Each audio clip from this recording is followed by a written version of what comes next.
Spears and Steinberg. You know what the fuck it is? Aries and Andy, Chew and the Jerk. You know it's time to get this work. The real raw, gutter, uncut cocaine. No political corrections. Always sleep. Fuck being awoke. We discuss politics and jokes. Scribe, we lit. There's levels to this shit.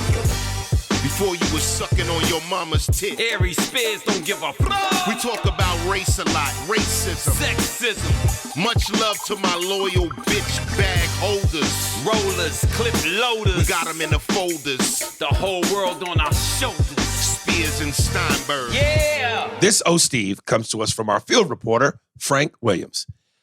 That wasn't it. It's this one. Okay, I remember what he said. Frank said, Andy, you probably will like this since you went to Paris. So this is a homage to Pulp Fiction.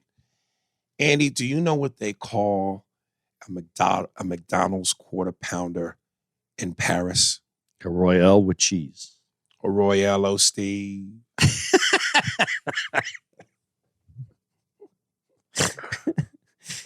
Coming out of that in 3, 2, 1. That was good, right? I love that he's just sitting around thinking of these. Right, yeah. A dude wrote one that I'll read next week, and Frank gets it. He gets it. Like this, the one that the dude wrote from a guy by the name of Alan Green. He kind of did a Sopranos thing, but at the end, it doesn't. There's no connection. It's just it just puts Steve in. You got to drop it where it's. Yeah, Frank, you get it. Drop it like it's hard. Drop it like it's hard. All right, Poncho Z. Oh, shit. Fuck me. All right, Clockers. What up, brothers? What up, Brother Aries? This is Poncho Z again. And a movie that you guys should review on the podcast is a very underrated Clockers. It was a Spike Lee joint that came out in 1995 that stars Harvey Keitel. I'm Smith. You think I'm dumb? I seen Clockers. Yeah, Mekhi Phifer. I never saw this. John Turturro and Keith David. This is a Scorsese-like crime drama that takes place in Brooklyn about the life of these hood drug dealers. And there is actually a black cop played by Keith David. He has one of the most recognizable voices in film, who is helping the community. It's a great watch. And also, Aries, not to bring back old stuff, but when you said Lizzo was basically unattractive, you were breaking down one of the two stereotypes that white America has always had on what a black woman is supposed to look like. The two stereotypes are that they are either supposed to be overly sexualized and ghetto, or they are supposed to be obese, gone with the wind, mammy look-alike in order to be accepted by the mass media. And you rejected that idea of what the media says a black woman should be. So thanks, because you actually stood up for black women and fought back against those negative stereotypes. And think about all the famous singers and actresses. They always fall into these two stereotypes. Things got to change. I've never seen Clockers. I will put that on Yeah, it's worth seeing. to-do list. And you're right. Like in that movie, Anger Management with Adam Sandler and Jack Nicholson. They always play into the scary black person persona. I think it was the scene on the plane where there's some tomfoolery going on. And of course, in comes the big black, strong, bald-headed nigga, 6 feet tall, that, don't even say nothing, but looks threatening to put the fear into little white Adam Sandler to act right. And of course, a loud, fat black bitch has always either been entertaining. They usually use that for entertainment. Because, them fat black women be loud, baby. Sugar, honey, money in my titties. That's the stereotype. They like that. They feel safe with that. They feel safe with that big fat black bitch and them big fat black titties. There's money in them titties, crackers in them titties, food in them titties. That's why them babies love, they munch on them titties. Just shit in them titties. All kinds of kitty treats being big fat black women's titties. They put that white baby's head on them goddamn titties, and that baby gnaws on that white breast, on that black breast, blah, blah, blah, blah, blah, and gets fed crackers and all kinds of milk. They love big black titties. But why did we? Okay, I have to ask this question, and I'm going to be wrong for what I'm asking, but I'm going to ask it anyway. why is that a white America thing when what Big Mom what's Big Mama's no what's what Give me clues. what's Tyler Perry's Medea. Medea's a big black woman. Yes. That wasn't made up for white people, was it? No. So, but why is this when it's perceived as negative to black people, it's a white idea to make white America comfortable. But that is rooted in the black. That's rooted in the black culture. That idea of the big black woman that is the person that takes care of the neighborhood, the one that makes that's not just white. Fair point. But it feels like that's the stereotype they're comfortable with. I understand that because it has a place. But when the stereotype is given out by blacks, well, then that's the key. We can do it. But then that makes white America feel like, oh, that's okay then. For them to do it. For them to be okay with that, because that's what they're presented with. That this must be okay. Well, first of all, white folks ain't never needed permission to do shit, so they gonna do it whether it's okay or not. Yes, but there's this moment in time where white folks are trying to figure it out. Not all white folks. I wish I could do a Medea impression because in Medea's voice, she would answer that. You know, I can't do that, bitch. But you know, but she would tell you in her voice, yeah, we do it. It's us. It's ours. So sit down, have a seat, keep your mouth shut, and don't worry about it. Mind your business. You know. Yeah. Okay, but again, why is it ours when it is yours? Listen, man, don't challenge me on this shit. You know what I'm saying to you? Don't challenge me on this shit. Because you're right, but I can't. For the black delegation, I get not allowed to say you're right in this. Okay. I'm supposed to shut you down and tell you, hunky, mind your motherfucking business. I'm going to be over here minding my own business. Okay, this is our shit. Okay. We've earned the right, goddammit. Maybe that's it. You've earned the right. Sorry, I had to have a meeting privately with my cohort. All right. Coca-Cola by Devon Johnson. A dad and a son are watching a football game while drinking cola. Let's see how many times we can say cola is cooler. The son says, Dad, can I have a cola? The dad, oh, this nigga.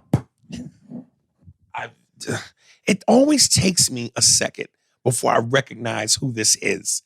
And once I do, it's too fucking late. I've gone down this nigga's rabbit hole. Do you know who this is? No. It's the dude that always writes these weird emails. Oh, okay. Like I'm eating a bag of chips and you... The son says, Dad, can I have a cola? The dad says, yeah, son. The colas are in the cooler. The son grabs a cola and says, thanks, Dad. These colas are a lot cooler and colder. The dad and son drink the colas. The son says to his dad, Dad, I'm a lot cooler than you with my cola. LOL. The logo for Coca-Cola shows up and you hear the new slogan, be cooler with a cola. All right. He's a wannabe comedian. And he's trying material constantly with us. That's a joke? That's supposed to be funny? I guess it's like his idea for a commercial.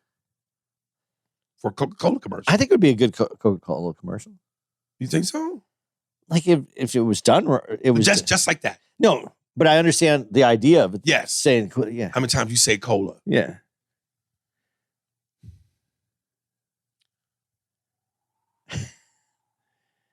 Was that the sound of something being cooler? For the cola. Gotcha. That's the commercial. All right. Let's see. Justin Hayes. The new Black Panther. Okay, so I like what you said about the new Black Panther and the ideologies behind it.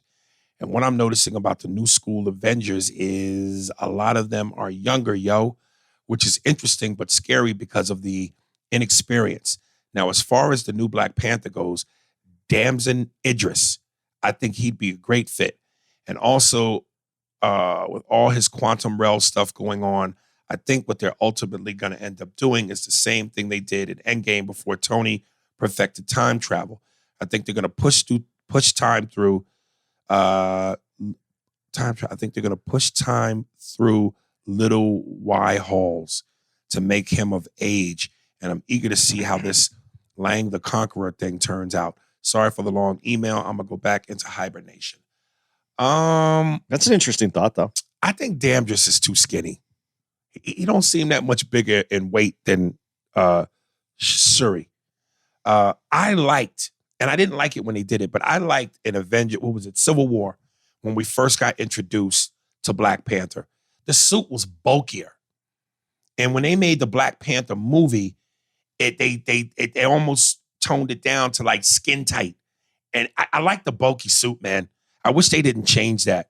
But I don't see Dams and Idris. No, but I like what they're saying about the setup, how they use the time travel to get to where the next one takes place. Well, then that means they would have to put Doctor Strange in for a cameo because he's the guy that can do that.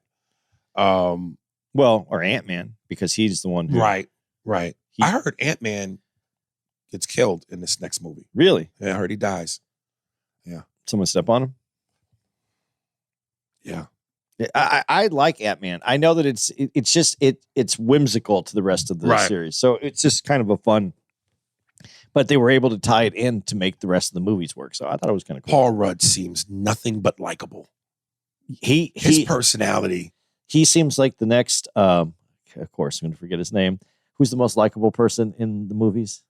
White dude. Tom Hanks. Tom Hanks. He seems like the next, the Tom Hanks behind him. I can see that. And he can do comedy. He can do drama. So. What's Rand Foots? Rand Foots. What's up, brothers? I know I've been missing in action, but I have come out of the cabin to talk some shit. Rand Foots here, my niggas. First and foremost, I want to tell you niggas keep pushing. Your platform has grown substantially and keep up the good work. In regards to the latest podcast that I am currently listening to, I agree with Andy. Give me a Batman television series. It would indeed flesh out the universe a bit more. The movies are good, but they try to cram all the source material in 2.5 hours, and it doesn't do it justice. Marvel is a much better position. They have movies and TV shows, even if some of the TV is questionable. They flesh it out more, and they combine the two mediums. DC tried to fast forward through the process. Marvel has built this since 2008. It's 2022 now. There's no way that DC will ever attain the levels of success that Marvel/Disney have obtained. Look at all the damn good Marvel TV shows. Daredevil, Luke Cage, The Punisher, etc. I agree with Andy, and you can achieve much more by introducing the major characters to TV. Sorry for being long-winded, but I felt compelled to write this. Back into the cabin I go, niggas. I think DC is on a fast pace to catching up, though. I'm really curious to see the second wave of the Avengers. I got a feeling they're gonna be as strong as the first.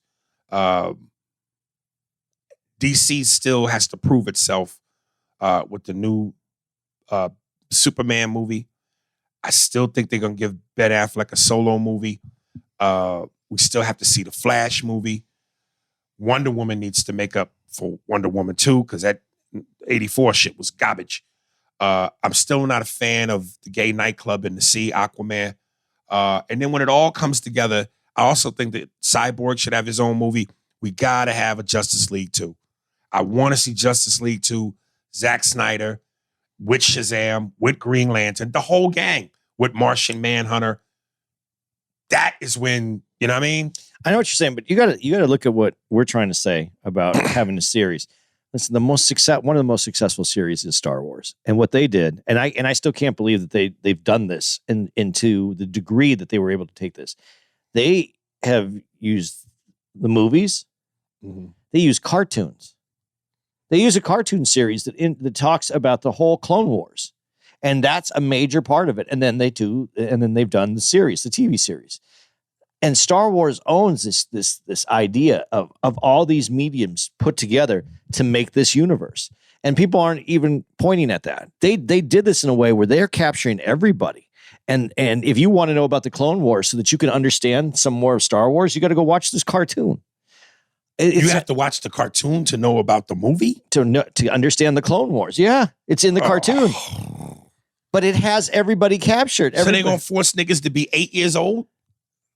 Cartoons are good if they're good. Oh, I'm just saying there's significant parts that are missing. When you watch when you watch some of the Marvel movies, had they been released only in the theater, but all those little TV show spin-offs to the Marvels were important to the movie releases.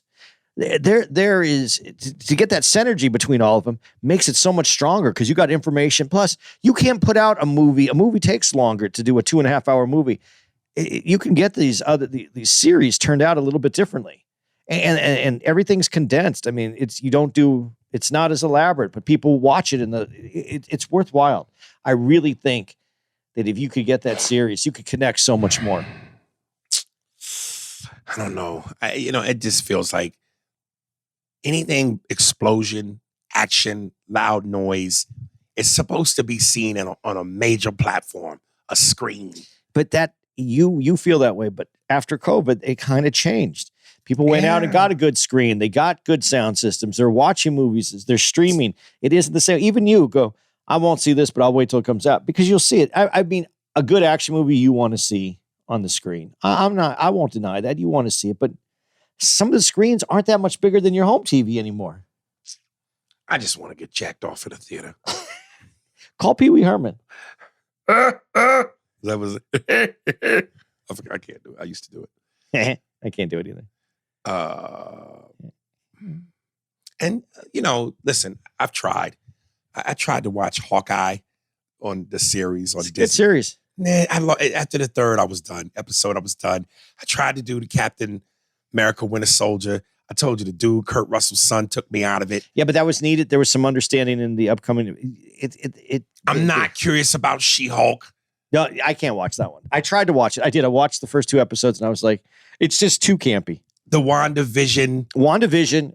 I know WandaVision is its own idea because if you watch it, it gives you clues to things that are happening, and it is so well done you don't even realize it because of the way they made it. There is a lot of genius behind WandaVision. How many seasons is that done? 1. That's it? That's all they needed was 1 season. And that over? Yeah. Oh, wow. I don't know if there's ever a reason to bring it back because it gets to what it needs to do. But WandaVision explains a lot, and you get that. And it was easy to do, and it was they did a really good job with it. I don't care. Some people might not like it because it was a little campy, but the way they handled it was way different. And see, then it also feels to me like it's letting the B heroes know they're B heroes. You would never put a series on TV with Robert Downey Jr. or Chris Evans or Chris Hemsworth, the major superheroes, Tom Holland. You're not putting a series on TV with Iron Man, Captain America, Thor, and Spider-Man. If it gets the point across that you need. Nah, they're not fucking around like that. And see what DC does. DC does do it. Like they have the Flash series. They have the Batman or the Superman, but they do them all in these little versions. They need to be HBO type where they're gritty and they're down, they're dirty. They just have a little bit more where the character can be the character, not made for television, made for little kids. These things that they're doing are made for adults. Mm. That's what we need to get to on HBO does a great job with it. Sopranos is the example of what you can do with anything. Mm. If you give them the opportunity to make something great, they will. Mm-hmm.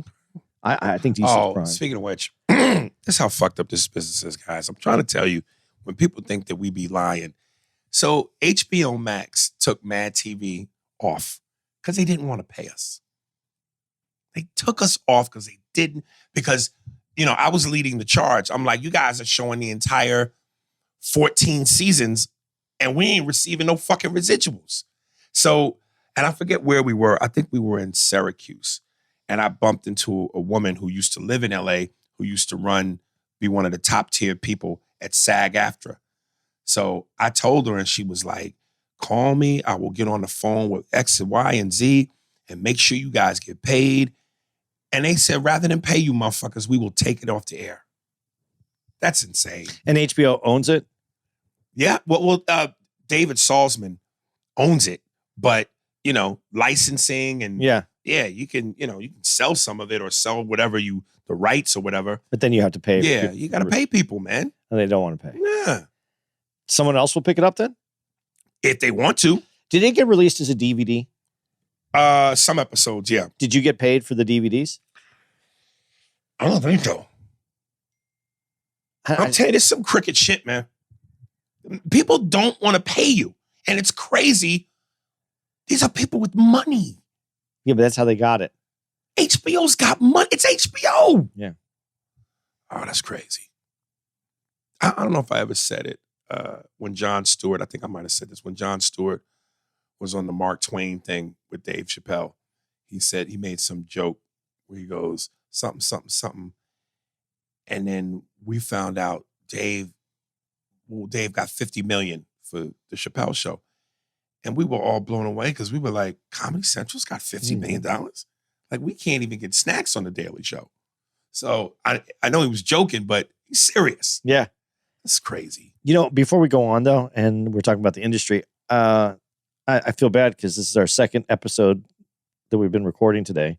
We're together, and we never mentioned Bud Freeman passing away. All right. And I think we all... The founder of the Improv. Yeah, we all in this industry owe Bud a little bit. Did Evening at the Improv on HBO. Yeah. And really, I still say, I got to meet him once. Thought he was very kind, and he was to me that day. I think he's done a lot for comedy. I think it was a little, obviously, if you know the story, it's a little accidental. It wasn't supposed to be a comedy room. It was a coffee house that had all kinds of acts, musical acts, comedy, whatever you sketch, whatever you did could go up on that stage. And then it slowly became an improv because that's what worked. Yeah. And so, but he realized that and he went with it. And there's a lot of other people that combined to make the Improvs what it was. But, he was the guy. That was even before Mitzi Shore with the Comedy Store. So, he gets a little bit of, he's in the Comedy Hall of Fame. Now that you bring up the Improvs, dude, I got to jump on my agent because I want to get back to that Milwaukee club. Yeah, that Milwaukee club. That Milwaukee club was nice, man. God, that was nice. There's a club also in, it's not Milwaukee. What's the other city? It's in Give me clues. I don't know. I don't even have a clue. It's another bigger city. It's a college town. Steve, we're going to have to try to figure this out because every time I say to Ed to give me clues, I need real quick for that game show shit to come in. Like some game show music. But usually he gives me... It should be the thought music that happens on Jeopardy. Boom, boom, boom, boom, boom. Right. But you're good at... Once I say give me clues... I try to give you give me one quick clue and I got it. Yeah. So it wouldn't last long, but yeah, that would be great because that's a lot. But there's other clubs out there that are really good. That state, for whatever reason, just has fucking... The people there are cold and they want to come out and laugh. Right. I wonder if it would be different in the summer. I don't know. That Milwaukee club though, I really did like it. What kind of club was that? Improv. Did in Kentucky? Oh, Kentucky. That was I believe that's a Helium. That is Really? a Helium. Yeah. Was it a Helium? Yeah. Okay. It's one of their newer clubs. Right. I want to get back there too. Yeah. All that. There's some people are doing nice work out there for these clubs. But a big shout out to can I do a big shout out to Bud because he's big shout out to everything he did. You Monica wearing motherfucker. Yeah. Rest in peace, brother. You had a vision and then you changed it when you saw what your vision could be. Yes. And we appreciate it. T-Rail, Black Panther and the Fast and Furious. Hey, A&A, enjoyed your podcast. I enjoy listening, laughing, and learning. I know you might not know the answer to this question, but I do want your perspective on it. How come when Chadwick Boseman died, people was talking about the status of the Black Panther? When Paul Walker died, no one talked about having a new actor as Brian O'Connor of the Fast and Furious. Paul Walker died during the production of Furious 7.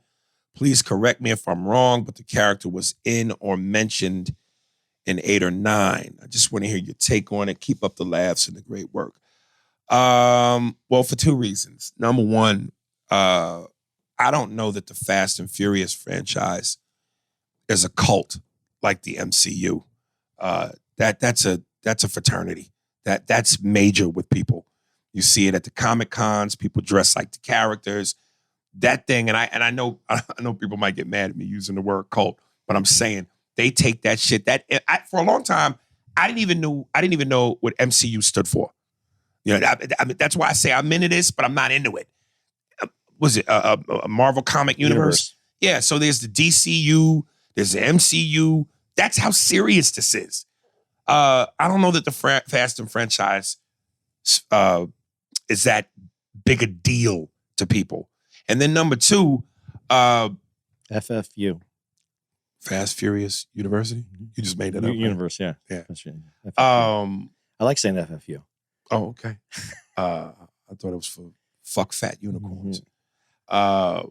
Chadwick Boseman, that's us, man. That's us. Black Panther, the movie, that's why we showed out when it first came out, showing up to the theaters in dashikis and African garb. It was a big deal. That was our university, Black people's. And Chadwick, incredible actor, Black man, we don't get many of those either. So he's our celebration. So that's why it's a big deal. It's also that I want to say this the right way. In legacy of movies, Fast and Furious is one of many movie franchises that are available to the bulk of the audience of America. There's only so many franchises that are Black. That's what I'm saying. Vibrant. Yeah, I know. Yeah. Vibrant community. And this was the one and the biggest one. Mm-hmm. And everybody was, will it work? Won't it work? The questioning and then it did work. And it was huge. And then the person that carries it and passes away. So that's what, nothing against Paul Walker, but we've had movies that are these white people have had many attempts and victories within these movies. And Paul Walker also, not that anybody's death too soon is minimized, but it was a car accident, something that was a tragic accident. He wasn't driving, so I think his friend was driving, and it was horrible. And he has a kid, and all that is still horrible. But it happened.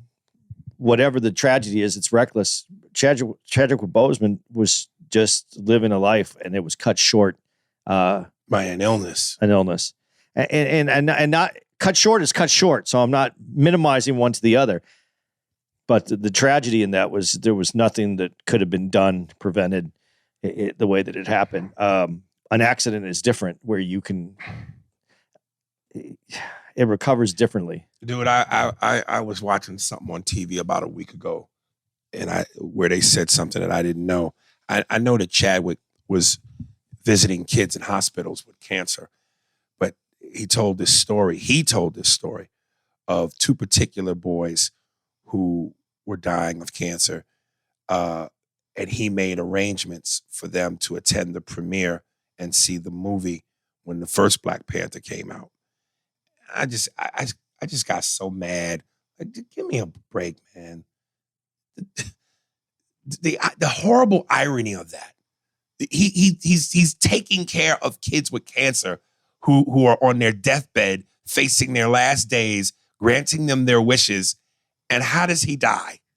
That just life stinks. Not to double down on this, and to also say this because it's important to say. Paul Walker, from everything I heard, was a really good guy.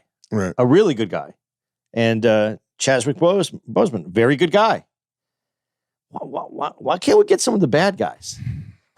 There's plenty of people out there. George Zimmerman is still walking. This makes no fucking sense. Yeah, I'm not going to put a name on anybody. I'm just saying there's a lot of people that we could go, oh, that's a shame, and walk away and have the rest of our day. There's some people you could name, and we won't say that's a shame. Yeah. So, yeah, it's frustrating. Corey Vaughn. What up, Aries and Andy? I sent you a link on the black cemeteries in Florida. This really makes my head hurt and ashamed to be white. Anyways, much love to you and Andy. Let me know what you think. He sent us a link. I guess it's something that 60 Minutes covered. Uncovering black cemeteries paved over in Florida. Damn. They didn't move the bodies. They just paved Paved right over over them. the top of them. Built a house over that motherfucker. Shit. Could you imagine? That was the Mama, why does it always smell like chicken and chitlin juice in the house? That is the ghost of Jamil. But isn't that the premise of it's not the same because it was supposed to be a Native American same situation that those houses were built in Poltergeist. Mm. Remember with the little dwarf lady that's the spiritual connection and the daughter is sucked into the TV? Yeah. You never seen Poltergeist? No. Dude, you need to see Poltergeist. I know. That's one of them cinematic classics that I've never seen. Dude, I don't know if it holds up. I'm going to go watch it. And if it holds up, you got to watch it. That's not There Here, is it? There Here. No, that isn't There Here. Isn't that E.T. or something like that? No. Oh, that's Close Encounters. Yeah, it's the third kind. Yeah.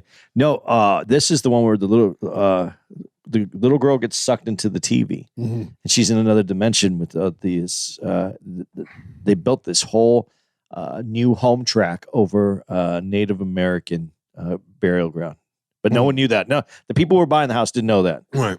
and so you got to see that. I can't believe you haven't seen that. That shit scared the shit out of me, dude. I was talking to somebody recently, and they wanted to slap the shit out of me. I've never seen. What's the movie? Usual Suspects. I don't know how you couldn't see that movie. Never seen that movie. That is one of the best movies.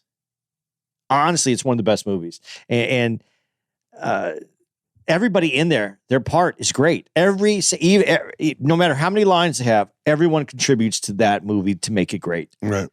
I can't believe you haven't seen that. And your boy's in that too. Who? The comedian. Oh, Kevin Spacey? No, it's not Spacey. Kevin. That does the impressions. Yeah. Kevin Pollak. Okay. And Kevin Pollak's great. Yeah. He's one of the first. What the fuck happened to him? Like, he was like the dude for a minute in the movies. Few Good Men, Usual Suspects, and then boom, it stopped. It all stopped. He made a couple other movies, but yeah. What is Kevin Pollak a leading man? No, but when you got Few Good Men on your resume, Jack Nicholson, fucking Tom Cruise, fucking Usual Suspects. Because he picked on the weakling. That's why I hate him. He was good in that too. Yeah, he was. God, he was good in that. Why do you like them so much? Because they stand on a wall and they say, nothing's going to happen to you tonight. Not on my watch. That movie. I could watch Few Good Men any fucking time. I think you'd feel the same way about the Usual Suspects if you saw it. It is really a good, but the thing that makes it not great, like, right, is the surprise ending. If you've never seen it before, is I know that part. The dude walks away, so that ruined. Right. You always like what's the movie with M. Night Shyamalan? The first. Oh, this dude.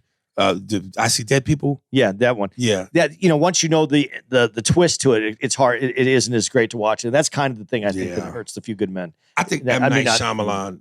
That movie was his one piece of magic. Everything else has just been a what the fuck. Well, I think they kind of pulled back from making his movies for a while, and then he got a few out. But and I saw did you ever see the movie Old? No. I don't know if that's him, but it's his style of movie. Right. So I'm assuming it's him. It might not be. Right. But it's a very, you can see it coming. Right. Because it's his style. Yeah, once you know what the hook is, it's hard to keep falling for the bait, Right. Wolverine Weapon X. Yo, what up, Grandpop Aries and great Grandpop Andy? LOL. Question, Aries. 10 years and I'm great Grandpop. Yeah, motherfucker, 10 years. If you did a crime that got you the death penalty, which do you choose? The electric chair, the gas chamber, or the lethal injection? Which are you choosing? Or to have one of those rappers spit a 16-bar verse to save your life, who do you choose between? Well, one of these niggas will end it. Lil Pump, Kodak Black, 69, Lil Yachty, Trippie Redd, or the Island Boys. Oof. Also, Andy, I attached a few Instagram chicks below to see who you would choose. Be good, fellas. Salute the best podcast in the game. Before we look at the pictures, I think the name of this movie is True Crime with Denzel Washington, James Woods, and Isaiah Washington, Clint Eastwood, and James Woods. I don't know if you saw this. Isaiah Washington plays a guy who's on death row, falsely accused of murdering a white girl. And at the very last second, Clint Eastwood uncovers the truth and gets him freed. This goes up to the wire, the execution. He's being taken out by lethal injection. And of course, it's the first thing they put in you. When the pump goes down. Pump goes down. It's to knock you out, I think. It's to paralyze you, I think. No, they knock you out first. Then they paralyze you. And then they stop your heart. But they're not allowed to knock you out. They calm you down. It's a sedative to calm you down. You can't be knocked out. You have to be alive. You have to be a present. Right. So then they do that. Then they paralyze you, right? Yeah. And then they stop your heart. Double the paralyzing stuff. Yeah, okay. And there's the phone with a light. And the governor gives the green light, take him out. So there's this race against time for Clint Eastwood to hurry up and get to the governor's mansion to present him with the evidence to stop this execution. And obviously it happens because at the very end of the movie, they show the dude reunited with his family, and Clint Eastwood is, from afar smoking a cigarette. They give each other a head nod like, thank you, blah, blah, blah. But as this dude is laying on that gurney, man, and watching that thing go down, I'm thinking, what is your mind state? What the fuck are you thinking at that exact moment? Something else I never understood. They allow you your last meal. How can you eat? How are you hungry? Like when today's the day. Because I think if you make peace with it, you have no choice if you know that's the day. Goodness, dude. Especially if you're guilty. I think if you're guilty, you can eat like a fucking madman. You think so? If you're guilty, what difference does it make? You're being taken out. You're guilty. All right, you caught me. You win. I'm out. I'm going to enjoy this, whatever. That's a hell of a mindset. If you're innocent, though, I think it has to be, I'm going to eat this I'm going to eat this shit, and this is my last, and I didn't even do nothing. That would be hard. I'm just like, food is meant to be enjoyed as well as get you full. How are you eating going, this is, knowing your ass is out of here? I don't think you're like, this is the best meal. Wait, That's why they're giving you what you want. But because it's your last meal. It's not your best meal. It's your last meal. So your last meal, I guess you. But when you think the point is you want your last meal to be something you like, I'm going to guarantee you that's going to be the best meal you have that day. That's your option. But to what he said, what do you say? Oh, to the rappers? No. What? Oh. Who's saving your life? The rappers are saving your life? No. He's just simply saying,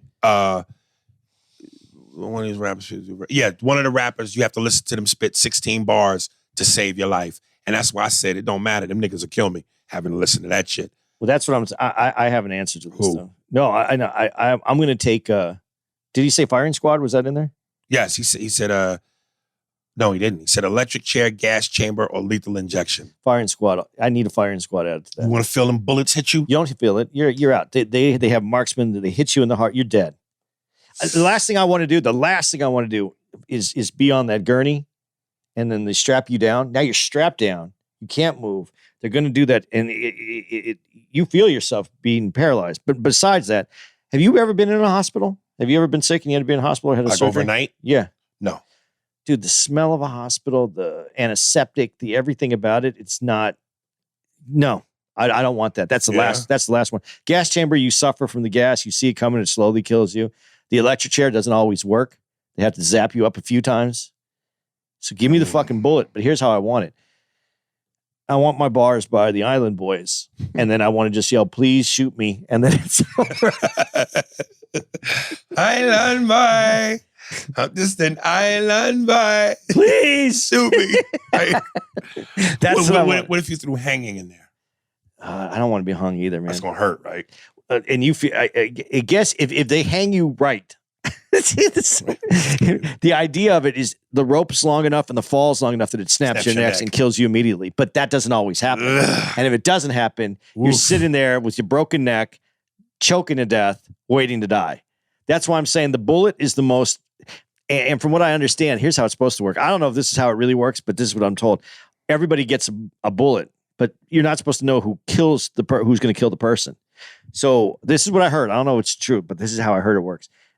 Not everybody has a real bullet. So when they're aiming, everybody's a marksman and they're aiming for the kill shot, but only one person has the kill shot. So no one knows who's taking the kill shot. You don't know that you're the killer because you don't want to be a killer. But one of the bullets is real, the other one isn't, and everybody shoots and they all walk away and thinking that they had the blank. So only one person's killing that person, and it's they're marksmen, and you're out. That's what I want. I would want to be. I would trust that over everything else. All right, so let me ask you this though: would you rather have a last meal or a last fuck?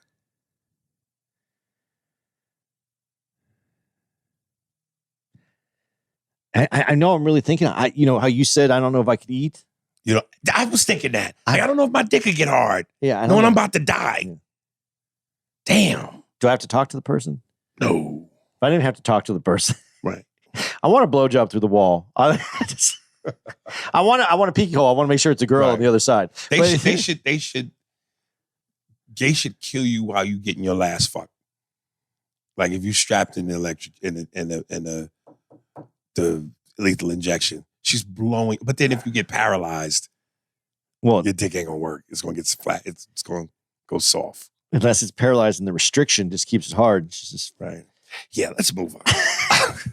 We're thinking about this too much, but I don't think I could. I really don't think I could fuck. I don't think I could. I just thought about that. As much as I would think that that would be enjoyable, your mind would take you out of that. Well, the other thing is about eating, though. This is just want to throw this out there. If you ate a meal and then I don't know how long it is before they take you out. If you have a shit on yourself, yeah, you have a turd in your pocket. Yeah, you're gonna shit yourself. Ooh, okay. Let's look at some women. I'm glad we were able to take this to this horrible. What do you think about her? Let me. I gotta see it. All right. She's a pretty chocolate. She's very pretty. Thick. I think sideways, I think it was too thick, but it has a good waist, good. Like, there's some balance there. There's some proportion. Okay. I might be able to work with that. I know you're gonna say no to the next one. Yeah, that's a no. Oh God. You like that? These titties are enormous. What is wrong with that, dude? Because the body looks like a sponge. Look at her legs. They look like then sponges. That means she gonna soak up everything I shoot out. Yeah. Well, so paper towel will soak it all up too. I don't think so. It's too big. No. What? No. Them titties, man. That's too big. It's not only it's too. Look at that face.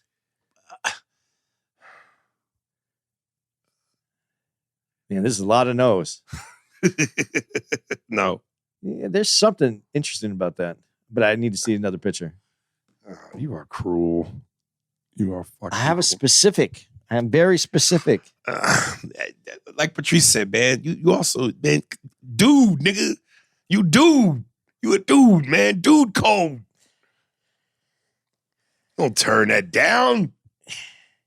You're asking if it's a choice, or if I'm in it's you're at home, you're late at night, you're out, you come back home, and she's waiting for you. Are you going to tell her to go home? That is a different question right there. Right.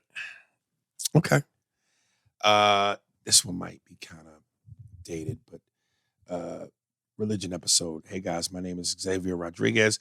Love the podcast. Got into it about a few months ago. I saw the religion episode with the pastor, and like other emails that you have gotten already, I feel like the pastor was either holding back or intimidated and really did not explain things well. I thought of another person that you would maybe clear things up and explain things a lot better. His name is Frank Turek. Check him out. Peace, guys. Keep it going. Dude, I really wish we could get TD Jakes. I would love to fucking talk to TD Jakes. You know who that is, right? Mm-hmm. Yeah, the walrus looking nigga. Yeah. There's a lot of people that I think would have, I almost would like, a person of science who's found religion.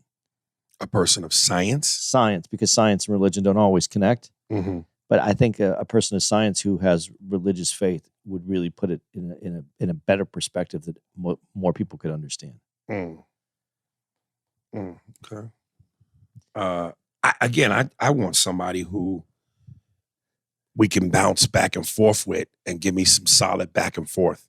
Because I feel like if you what? No. I just realized that in our video, if you're not watching this on video, our heads are very low in this when we lean back. And I just realized those things are on a string behind us. It almost looks like someone's fishing, and that's coming out. And like, just turn your head a little bit the other way.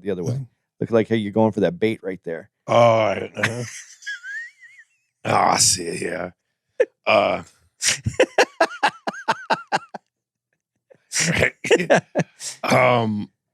Yeah. Somebody. Listen, I almost feel like if somebody could give me some sound answers to really, really challenge what I'm saying, I might have a turnaround, but so far, nothing that I hear battles makes me go, okay. It doesn't give me a reason to change my mind. And I hate saying that like I'm all the way atheist, because I'm not.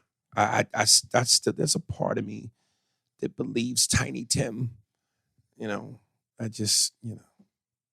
know. I need another talking to. I need to talk to somebody. But the spiritualness you have to find in yourself. God lives in you. He does. God sounds freaky. Okay.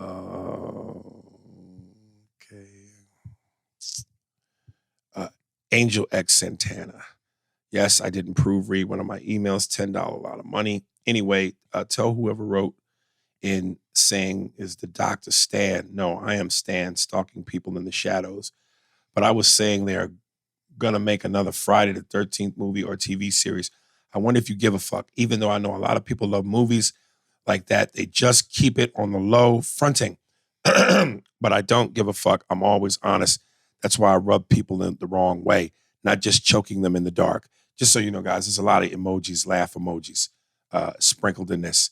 Otherwise, this sounds like somebody should be calling the police.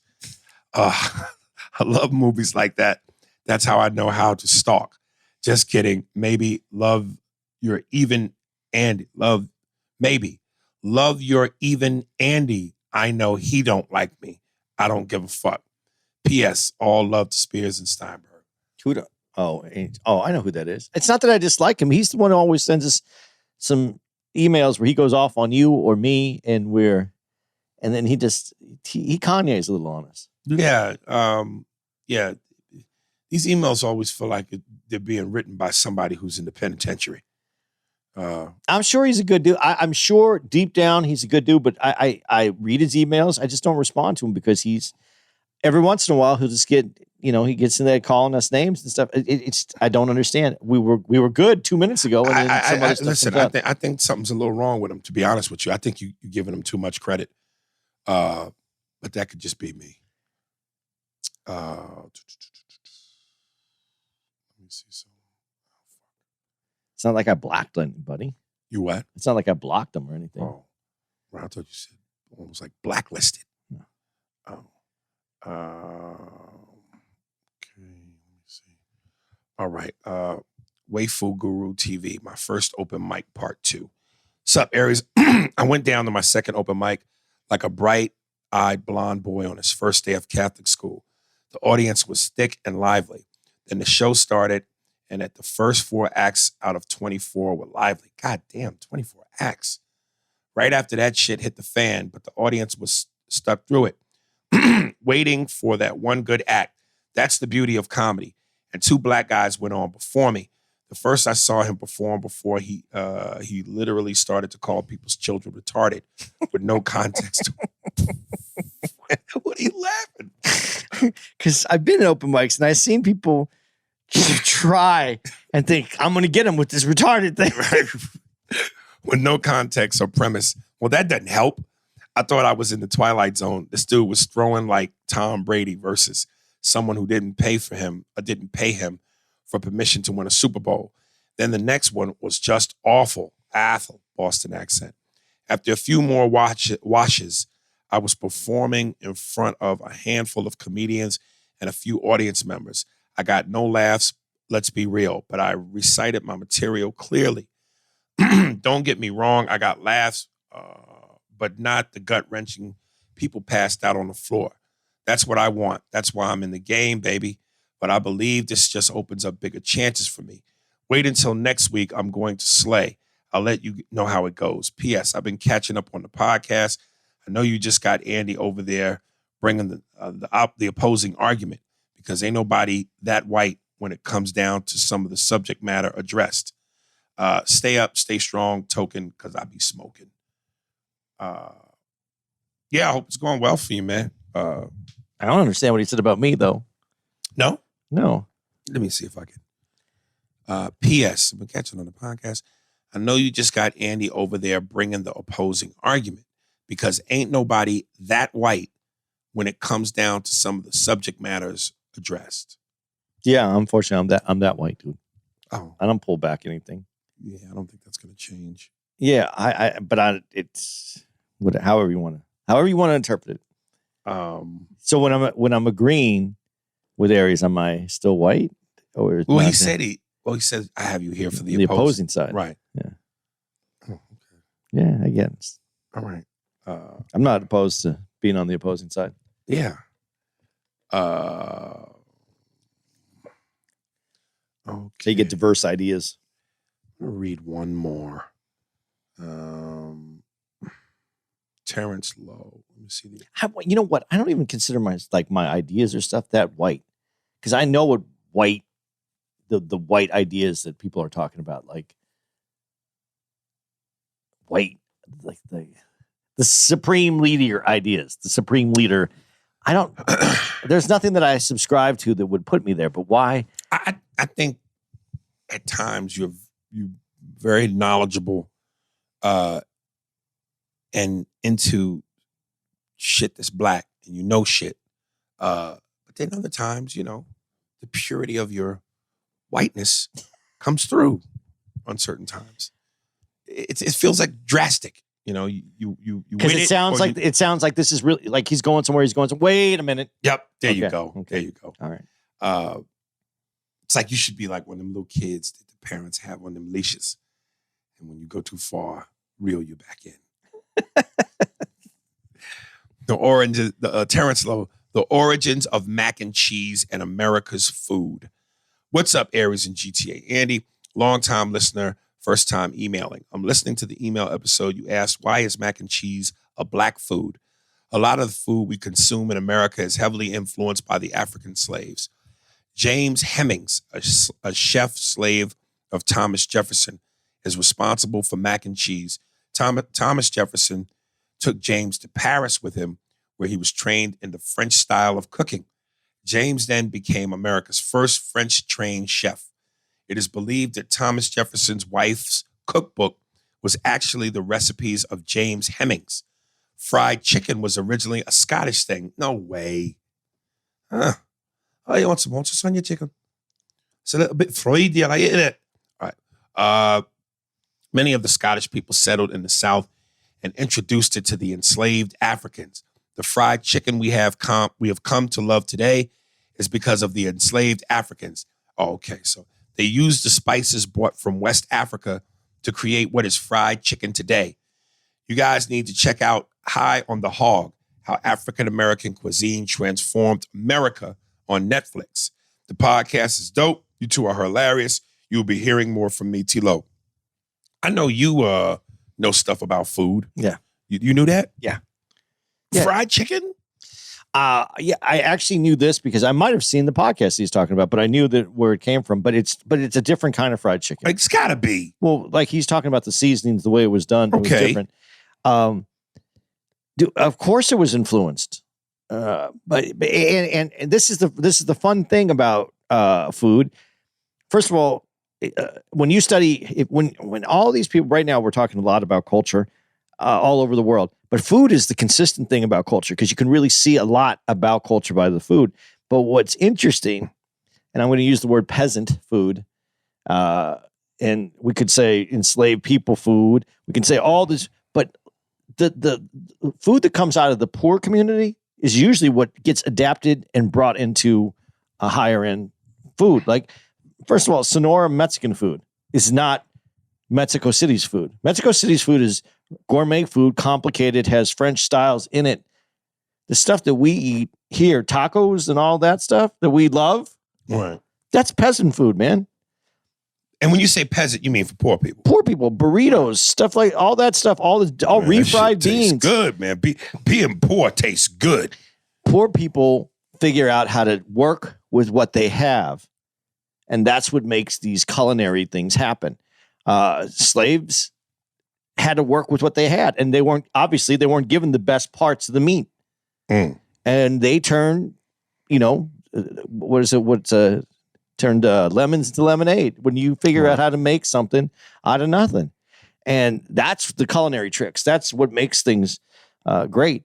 But for the most part, poor people around the world figure out these things. And then I don't want to say rich people because I'm not trying to blame rich people for everything, but people with influence and money that might not ever eat at a poor person's restaurant would go, oh, the chefs will go, this is good. How do I make this higher end? How do I bring this to the elite?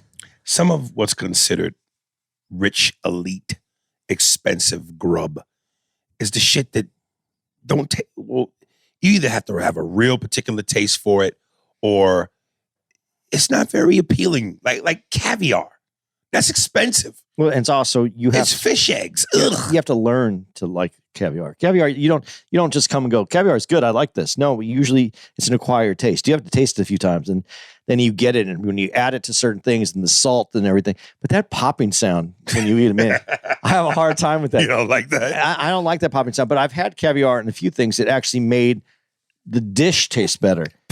But that popping sound, whew, I can't. Yeah, You feel it in your mouth? Yeah, it's rough. You hear that. Right. Yeah, no.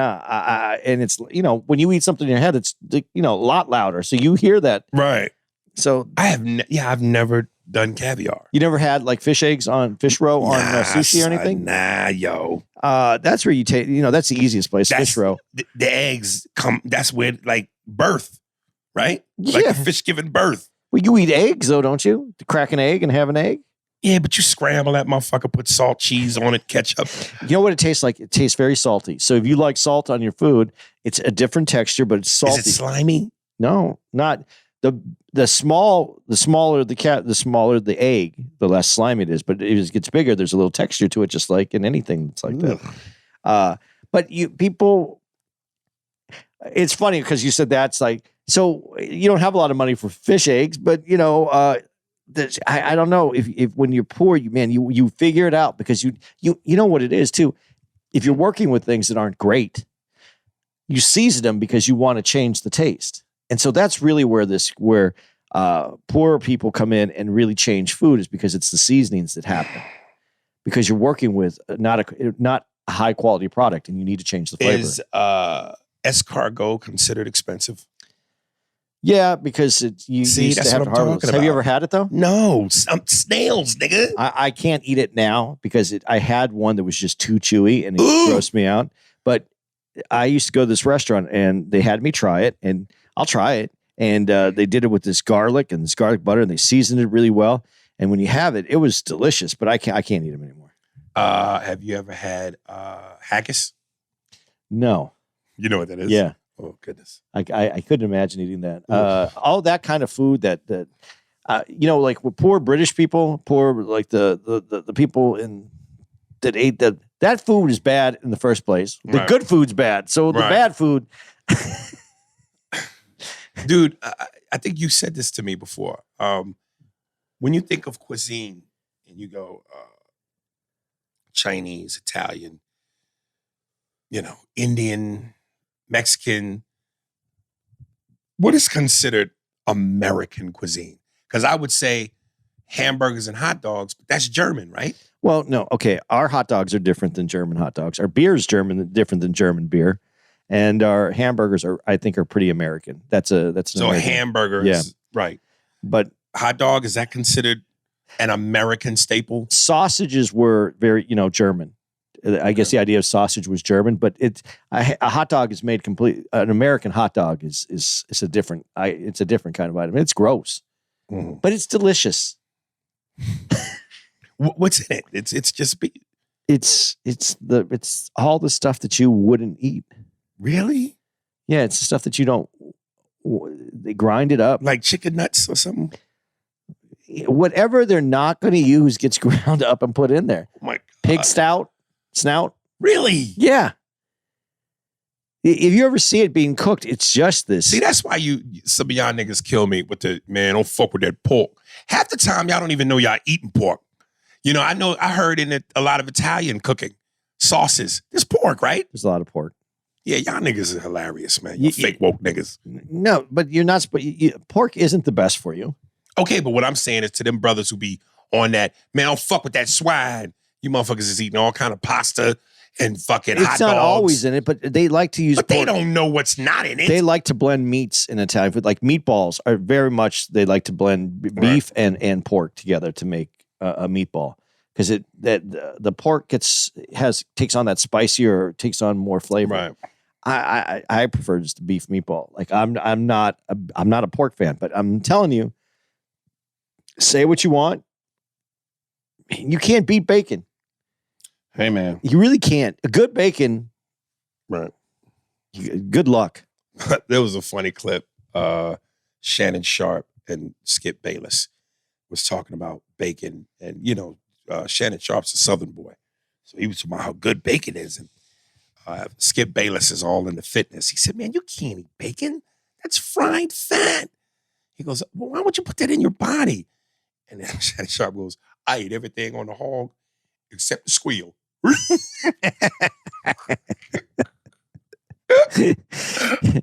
Oh, it's so fucking funny. Dude, man, I'm not.